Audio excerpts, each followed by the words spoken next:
What's up, everybody, and welcome to the Garden Life podcast. We are the Duff and Dax.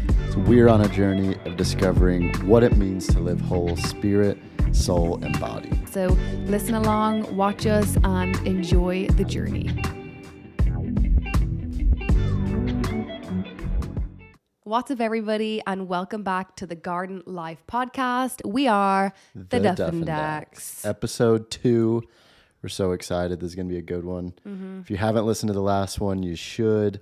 It's our story of how Garden Life got started, our journeys of living this garden life, how it's impacted us, of learning, is it possible to live whole spirit, soul, body? So go listen to that. Before we get into this episode, though, we should acknowledge one big thing. There's a little announcement if you don't know.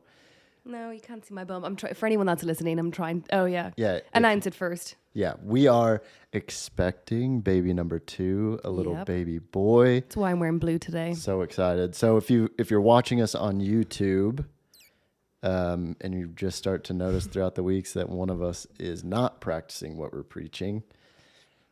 He's usually the one with the belly. Okay. It's because she's pregnant, folks. Give her some grace. Oh my gosh. But we're so excited. Yeah, for anyone that doesn't know us that well, we have a 2.5-year-old daughter. Her name is Liberty. Mm-hmm. And yeah, we are, I think I'm 14 weeks now, just hit the second trimester. We're having a baby boy. 2 major differences between the pregnancies is one, I was basically showing after I got a positive test. It's ridiculous. I think I took like 6 months to show with Liberty. Yeah. And then second of all is I didn't believe mums when they said they could feel extremely sick during pregnancy. My pregnancy was unbelievable with Liberty, so I feel really bad. I had no grace-free mums that tell me that. Until this pregnancy, I've been nauseous pretty much every single day, eating everything that I can see to try and make me feel better. I'm turning a corner, second trimester, but my goodness, I'm tired, I'm napping. And I'm nauseous. Great. Tired, napping, and nauseous. That's really it. I said you look great. Thank you, apart from this pregnancy acne, but we're okay. It's great. Yeah, we're very, very excited. So prepping for that. Just wanted to get that out there because one of us is going to be getting a little bigger. Yeah, I'll wear some tighter tops next week. All right. Show you guys the bump. So, episode 2. Do you want to intro this one? I would love to. Yeah, tell them what we're going to be talking about, folks. Okay, so as we said, we've been kind of eating clean and looking after ourselves for around 4 years. Some of us for a little bit longer, as I did mention last week. But in the last 8 months, we have learned, honestly, the majority of all that we know from Dr. Ben Edwards, who is a holistic doctor in Lubbock, Texas. Definitely known to be an absolute legend here. The world probably should know him if they don't already. But we are going to talk about one of his major philosophies today, which is really the 4 pillars of health. So we're going to unpack that, talk about that. Also, we'll link some of his videos below to go into way more detail than we're going to go into. We are definitely intermediate and learning, but have to talk about his 4 pillars of health. They are incredible. Yeah. And he also has a podcast called You Are the Cure. Yeah. So if you want to go more in depth of what we talk about today, eventually we hope to have him on the podcast. Yes, please. So he goes a ton more in depth, and so you can go check that out after you listen to this. Yeah, so 4 pillars of health, drum roll, while I'm holding my hot tea and Blake's sipping coffee, is 4 pillars of health are nutrition. I'm going like this. Oh. No, you're right. So the 4 pillars of health are nutrition, hydration, movement, and peace. They are the 4 pillars of health. We just felt like when I started to learn about these, I started to learn that how to practically be healthy. Like, let's break these down and let's talk about it. Let's help you guys and give you some practical examples of what you can do daily.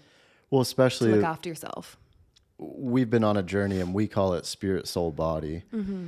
And it's like when we connected to Dr. Ben and heard about his 4 pillars, it almost brings a very practical side of natural day-to-day stuff that you can do to experience this. Yeah. we'll break down even the 4 pillar of peace, but it goes along with spirit for us. So it's like, it's just really cool when you meet people and you kind of have the same beliefs, and they kind of help you practically and scientifically for him of just how it's actually possible to live this way. Yeah.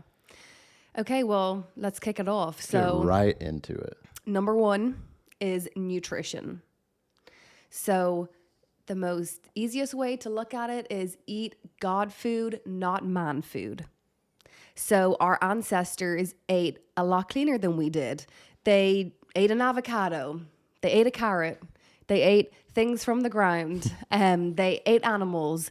They didn't have chemicals. They didn't have dyes. Like, I heard this before, that if your granny or grandpa doesn't know what you're eating, like a Pop-Tart, you probably shouldn't put in your mouth. Yeah, or like the ingredients that are in it, if they can't read it and understand it. I mean, if we can't read it and understand it. Right. So really, it's going back to, what did our ancestors eat? Well, one of the most interesting things that we learned about with this whole nutrition pillar was a guy called Weston A. Price. So he traveled the world. He was a dentist. I'm not going to get into his whole story, but he was a dentist and was trying to figure out why people got cavities and diseases and all of this stuff in some parts of the country, but not other parts.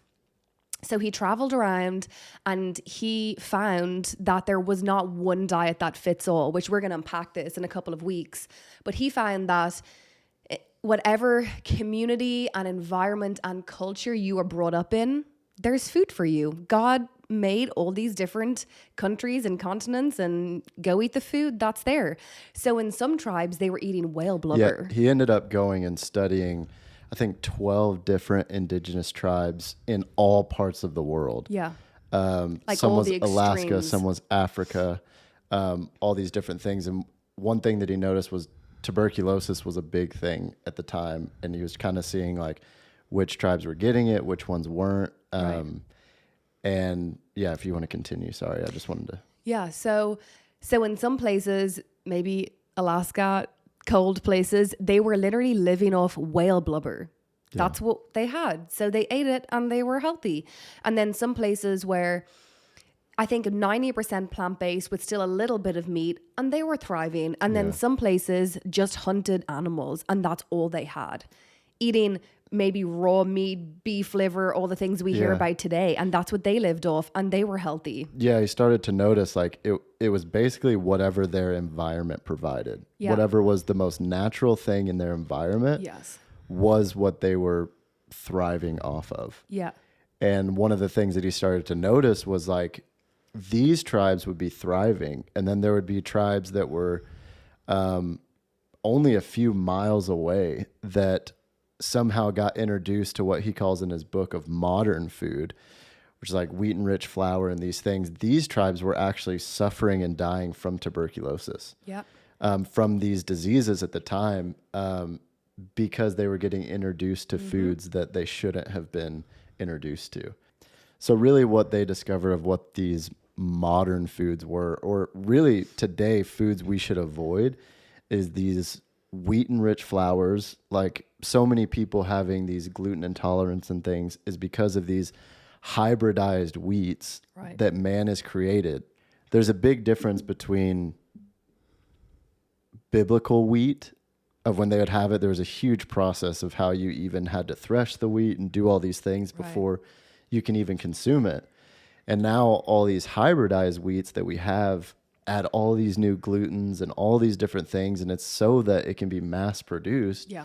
And it just loses all the quality, and it introduces things in your gut that you just weren't supposed to even consume. Yes.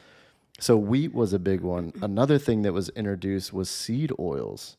That's canola oil, sunflower oil, all these things that they have to add extra chemicals and stuff to even get that.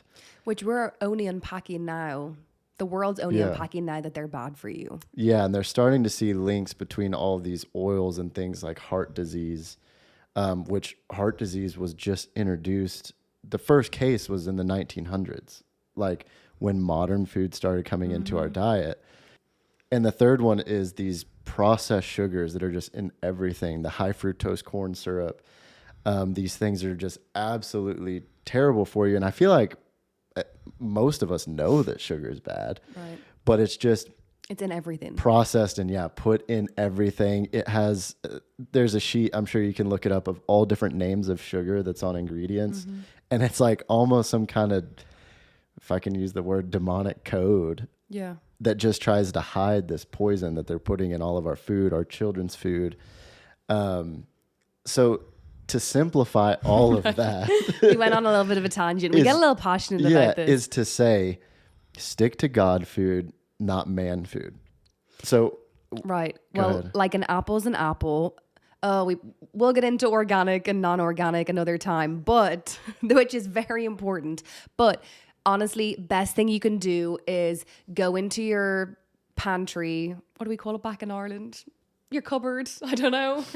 Open it up. You've forgotten. And I've forgotten. And go and throw out your processed sugars, your wheat-enriched flour, and your seed oils. Go and throw them out. That's the place to start. Yeah. And then start eating God food. So eat an avocado.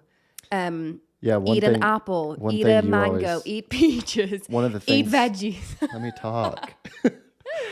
One of the things that you always say is like things that the actual thing is the ingredient. Yeah. Like an avocado is an avocado. That's what I've said 15 You didn't times. say that, This. did you? I thought they would have understood. Well, so another practical example is like when you go to the grocery store, try sticking to the perimeter of the store. Most of the stuff that's on the inside in the aisles is going to be things to avoid. It's not God food, it's man food. So anything that is still going to be around if there's an apocalypse or when Jesus comes back, like it's going to last that long, you probably should not put that in your body. Yeah. By probably, I mean you absolutely should not put that in your body. God food is like, what is the closest way that you can get to the source? How close can you get to the source? When you look at chicken, what's in chicken? It should just be chicken. Mm-hmm. Beef, it should be beef from a cow. Like, it doesn't need to, this is a whole nother thing of what's in cows and soy and grain. And that's another thing. What are we're just on the first one? Just still nutrition? We're still on nutrition. Okay. So I know that felt like it was quick and just a lot, but to sum it all up, the first pillar, nutrition. Eat God food, not man food. So try to get as close to the source as you can before man stepped in and started adding all these other things. Yeah, there really shouldn't be more than 3 ingredients on the list or whatever it is. Right. So closest to the source. This eat God food, not man food actually brought a ton of freedom to our life, but me specifically of like, and again, we're going to get into this in more episodes, but like we complicate things so much when it comes to diet and what you should or shouldn't eat. And this broadens things so much of like, if I can just think, am I eating this closest to the source as possible, then it should benefit my body. Right. And that's it. You don't have to think about anything else, which I think is beautiful to this concept. Yeah. Okay, we are moving on to pillar number 2, which is hydration. This one kind of blew my mind. Like I knew drinking water was important, but I didn't realize like it's the root cause of a lot of things is dehydration and us, which we'll get into, being demineralized. So here's an example. I used to, when we think about just being hydrated, like I was the kind of person that at certain points I would be super motivated and I would just start carrying around a gallon jug of water, like chugging it. Yeah, I'm hydrated and chugging it and probably flexing while I'm doing it. No, I didn't do that, I promise. But I'm just drinking all this water thinking like, yeah, I'm getting hydrated because I know it's important. And it's like, that's not what this means at all. Yeah. Like actually drinking that much water can hurt you because you're actually depleting your body. So let's break down hydration. Here's a practical example. Here in Lubbock, Texas, and actually a lot of places across America, you should not be drinking your tap water. You can't. There's a lot of just junk in it that's not good for you. It is crazy that you can't drink the tap water here. So they came up with a system instead where it's called RO. It's reverse osmosis. So what they basically do is they have this system you can put in your house and businesses. And what they're doing is they're pulling out all that bad stuff. I'm sure everyone's familiar with the RO system. Anyway, not people in Ireland. They pull out all that bad stuff. And then what they do is while they're pulling out all the bad stuff, they also have to pull out the good minerals. Easiest way to do it, right? Just pull everything out. So we are all just drinking here liquid. We're not, there's no minerals in it. It's not how God intended it to be. We're not like, we are totally demineralized as a population. We have no minerals in our water. You think we're eating minerals? No one's going to think about eating minerals. We don't even know what minerals are. So here, what we have learned is, fill up your RO water, fill up your glass of RO water, but then you want to add minerals into it. So you can buy fulvic mineral drops. So adding minerals back into your water, you can drop them in. That also has magnesium in it, which is so good for you. Trace minerals. And then I squeeze. Blake isn't as mad about the old lemon and lime, but I love it. So I squeeze a whole lemon and a whole lime into a glass of water in the morning. Literally, you're getting vitamin C straight into your body, which is so good for you. And then lime's really good at fighting infection. So you have added minerals back into your water. Like, we're doing the best we can here. We're trying to make it as mineralized as we can. Yeah, like when I'm talking to people about this, when I go to Ireland, it just blows my mind that I can just grab a glass, turn on the faucet anywhere in the house, and drink the water. And you can taste the minerals in it. You can tell that it's from the source. It hasn't been tainted with or pulled all the stuff out. And it's actually good for you. It's actually hydrating you and giving your body the minerals it needs to fight all these things. And I've also read this book called Quench that just opens you up so much of like joint pain, people that suffer with migraines and headaches, all of these things. One of the root causes can just be simply dehydration. Yeah. That you're just not hydrated. When you're hydrated, it actually gives your joints cushion. Right. Forgot to mention two things. Yeah, go ahead. Okay, sorry. Also, I don't do this often, but a lot of people add real salt into their glass. Yeah. This is going to blow people's mind, but real salt, we buy Redmond's real salt, is very good for you. It's super hydrating. And then something else that your body adores is coconut water. Whatever is in coconut water, the insides of your body adore it. Coconut water is fantastic for you. So you want to get coconut water that, again, doesn't have anything else in it. It's just pure coconut water. Add a lime in. You'll love it. Yeah. So if you're being conscious of being hydrated, the main thing you need to be conscious of is, am I giving my body back the minerals that it needs? Yeah.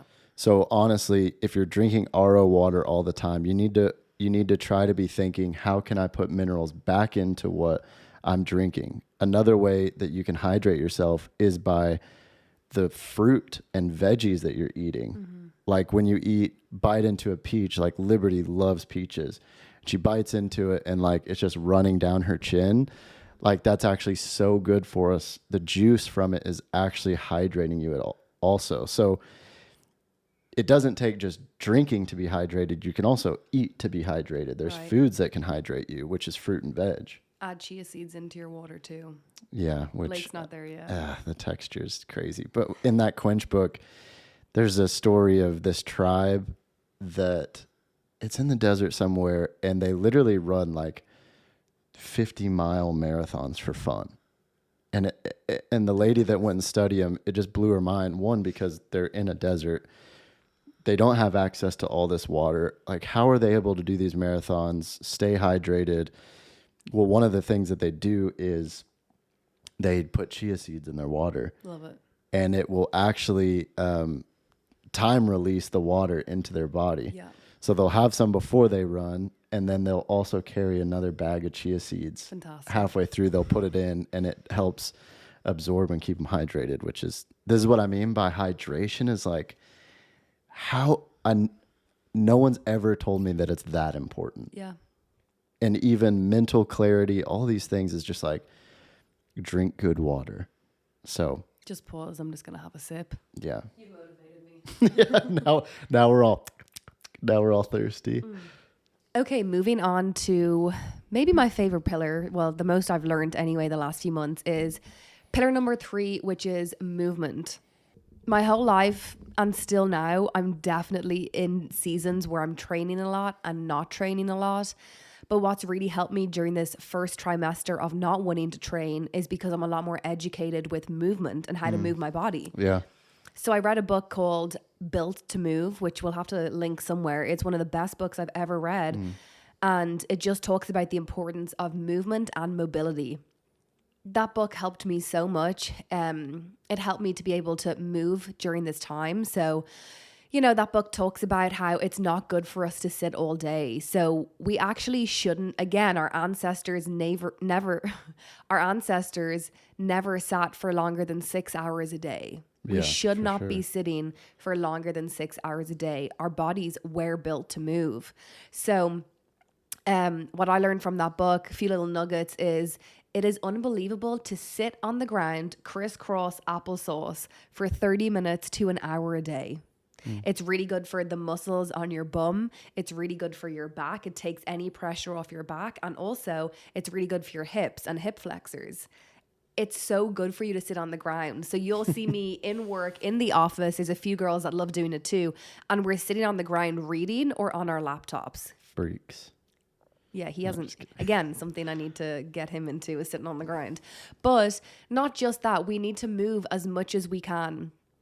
Sitting on the couch in, lounging back in that awful position. It's bad for your spine. It's bad for your back. Yeah, it's proven that sitting for 8 hours a day increases your risk of heart disease, of inflammation, of diabetes. And we see that especially in America of just... Yeah. in Europe too, all over the world is like these desk jobs where we just sit there and it's like, what can you do? Well, I know when I get off work, I'm going to go work out. Right. The interesting thing is it's not one or the other. It's both and. Yeah. Yes, we need to exercise and there's so many benefits to exercise, but it does not negate that you've been sitting for 8 hours a day. It doesn't cancel it out. You've already done the damage of being stagnant for 8 hours. Right. So going to work out after work does not dismiss what you've just done all day. So what you're talking about of what is it that we're meant to move, get up and move every hour? Yeah. So, well, just for practical, because I do work 8 hours a day.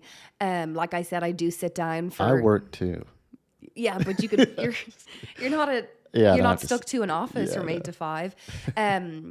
But so as I said, you can sit on the ground, which is really good for your body. But also if you are, because a lot of us still have to sit at a desk for 8 hours a day, every hour, honestly, every 30 minutes to an hour, get up, go to the well, if you're, got a lot of confidence, you can just do it at your desk because who gives a crap? Yeah. Or go to a big cubicle in the bathrooms and do 10 squats and 10 wall presses. When your heart rate's up, it pushes the blood and the oxygen around your body, and it's so good for you. We want to get our heart rate up as much as we can during the day, even if it's just these spurts of energy that we get. And you feel it. You feel more energized. Mm-hmm. So, I mean, every hour, sometimes I don't do it. At least 4 times a day, go do your 4 squats and your 4 wall presses. You can also go close grip, wide grip. Add in some, dips. If there is a chair in one of the bathrooms, which is super random, I have access to. I'm going to do some dips. Do as much as you can to get your heart rate up and you're working. So bonus. Yeah, it's even like, well, you just see things like naturally, even the fact that we have to get up and go to the restroom is a blessing. Yeah. Like our bodies were designed that way so that we have to get up and go do something. So for me, that it's just something that I was surprised with of how much like you don't crash because you're reoxygenating your body. When you start moving, your heart's pumping blood to all these places that have been stagnant. Right. And you just feel refreshed. Yeah. So movement will absolutely change your life. And also, if you do have the freedom of having a desk that you can stand, a standing desk, again, that's really beneficial. And getting up and going for a walk outside, circle your office a couple of times. Those one desks with like the treadmill that you walk, you know, the guy that you always want to punch in the face. Well, they're on to something because it actually is working. Something funny that, as far as just, I don't know, I think it's unique because you bring the European culture, I have the American culture, and there's pros and cons to both, I think. But one of the funny things is, like, when Vicky and I first met, like, we would go to the store and there'd be another store just down the road or something. She's like, it wasn't down the road. It was in the same shopping center. It's still connected. And she'd be like starting to walk to the store. And I'm like, what are you doing? Like, we're going to get in the car and we're going to drive over there and get back out and go to the store. Like, it was 8 seconds closer, the spot. I honestly, I had no idea what he was doing. It was in the same shopping center, and it was about a 1.5 minute walk. Yeah, long walk. So Blake was going to the car, and I literally was like, that's absurd. Which, yes, I understand now. But even like her parents. He also walked really slow. On our first, let me just tell on you. On our first date, I was trying to enjoy our time together. Thank you. Carried a little extra weight and walked really slow too. So we met. Blake picked me up. We were going to this big park to go boxing, and literally, like, he's walking snail pace. Very impressive if really you were just trying to spend more time with me. But I'm pretty sure you were a slow walker. Like, I just don't know if you couldn't carry your weight. I'm only joking. But you just walked. It took us like 15 minutes where it should have taken us 4. Now, I walk extremely fast. Yeah. So when your parents, I think it was the first time they came to Texas to visit, they would walk to the grocery store that's like, which is very normal in Ireland. But here it's like, it's just not normal. Like, when you're driving and you see somebody walking down the road, you naturally immediately think, where did they go wrong? Oh my God. Like, what is their story? It is strange. What drugs are they on? Why can't they afford a car? Like, you think of all these things and it's really like, oh no, it's just because they're really healthy and want to go for a walk. Mm-hmm. So I've been converted. I walk now. You run a lot. Thank you. So, but seen humongous benefits just breaking that cycle of being immobile. Yeah, and also there's just no excuse for it. You're watching an hour show. That's okay. We do it every night. Sit on the ground. Crisscross applesauce. Bring one leg up. Have one leg straight. Or just get up and walk during a commercial squats. break, or fold laundry while you watch it. Like, right. Just move. Yeah. So yeah, get up and move and read the book Built to Move. So. All right. So we're finally here. The fourth and final pillar is the peace pillar. Honestly, the most important pillar. If you don't have peace, these other things don't matter. Right. You can do these other things to a T every single day. Yeah. And if you don't have peace, it'll cancel. Yeah. So we've really learned the last couple of months, this is shocking, that you're only meant to be in the fight or flight, crazy anxiety, high strung. You're only meant to be there for about a minute or two, 3 times a year. Like, God gave us that, the fight or flight, let's go, in heart pounding scenarios. Yeah. In extreme scenarios. Mm-hmm. Like, someone's about to get run over, I'm going to grab them, fight or flight. Like, we're only meant to be there for, a split second. Mm-hmm. But people are living in that. Right. People are living in the fight or flight, high anxiety, high strung, high stress. Yeah. I mean, stress really probably brings a lot of it on, or fear, or depression. I mean, I could keep going, but we're not meant to live in that. Right. When we live in that, our body is literally just trying to survive. Mm-hmm. All our body's doing is trying to survive. It can't digest that gorgeous organic Granny Smith apple you just had. Yeah. It can't. So forget everything. Everything gets thrown out the window. So if you're hydrating your body, you're adding your lemons and limes every morning, you're eating the cleanest food you can eat, you're moving 24/7, but you're in fight or flight mode because you're super stressed. Your body's not even digesting your food right. Yeah. You're in turmoil. You're not even absorbing the nutrients. No, and the scary and sad thing is we can be doing amazing in the first 3 pillars, but if we're not at peace in our bodies, that can actually create sickness. It can create disease. So I heard this story where someone had gone to talk to a doctor. They were sitting in their room and the doctor said, like, this girl was she had gotten sick. I think she had a tumor. But she ate clean, she hydrated herself, she was moving, she was doing all the right things, she looked healthy, but she had a tumor. He asked the question, when did the thing that brought you the most joy in your life get taken away? The doctor asked that? The doctor asked that. So she starts weeping. And she explained that she had looked after, I think it was her daughter's daughter. She had taken her in. Her daughter had maybe fled the country. I don't know. She'd gone somewhere else. So she took her in. She took in this girl as her own daughter. Suddenly, her mum came back literally 10 years later and took her daughter away because she could.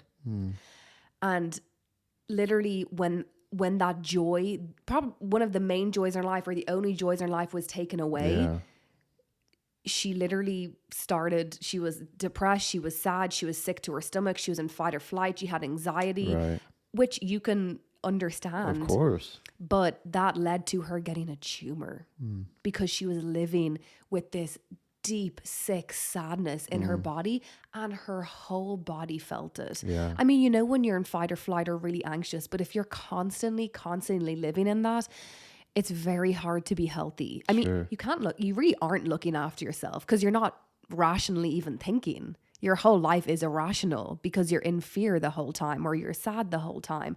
Like, you're not worried about even looking after yourself. But she just wasn't at peace. So I just wanted to share that story. It just really impacted me.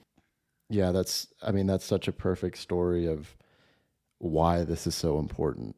Like, especially in the high-strung modern society that we all live in, anxiety is just such a common word, but it shouldn't be the norm. Right. But it takes intentionality and actually being aware of what is my body saying. Yeah. It's just so interesting that perfectly aligns with this spirit, soul, body concept of like, these 3 things are so intertwined. If you're lacking in one, it's going to show up in the other. If you don't have peace, it's going to show up in your body. Right. Science has proven it. We've just heard the stories. Like, it's so important to just be mindful and aware of these 3 areas, spirit, soul, body, being very intentional. Because once you are, it's like you are thriving. Right. You're fulfilled, you're satisfied. Will there be times that something will happen and things will come against you? Sure. But you can respond with health. Yeah. I mean, and there is times to be sad and to grieve. We just can't live there forever. Very good. Yeah. So, like, if I'm sad, I'm going to cry. But then I'm going to be okay and not have a victim mentality and move on. But there is times to grieve. It's just... Well, and be okay with getting help. Right. Like, trauma's real. Like, we go through real stuff that we need community. We need help. We need to process. So yeah, we again want to thank Dr. Ben Edwards for giving us the knowledge of the 4 pillars of health, which is nutrition, hydration, movement, and peace. It has changed our lives, and I hope it changes yours too. Yeah, go throw some lemon and lime in your water. Go eat an organic Granny Smith apple. You can get one here. You can get one at home. I know it. They're not that good, actually. Blake doesn't like green apples for some bizarre reason. Put some clean yogurt on it. We need to talk about clean yogurt, but we'll get into the details. I want to tell everybody what I eat every single day because it's so good. We love food, by the way, so don't worry. We got you guys. All right, let's wrap this up. Okay. Yeah, thank you so much for listening. I hope you enjoyed this episode. Hope you learned a lot, and check in next time. Bye.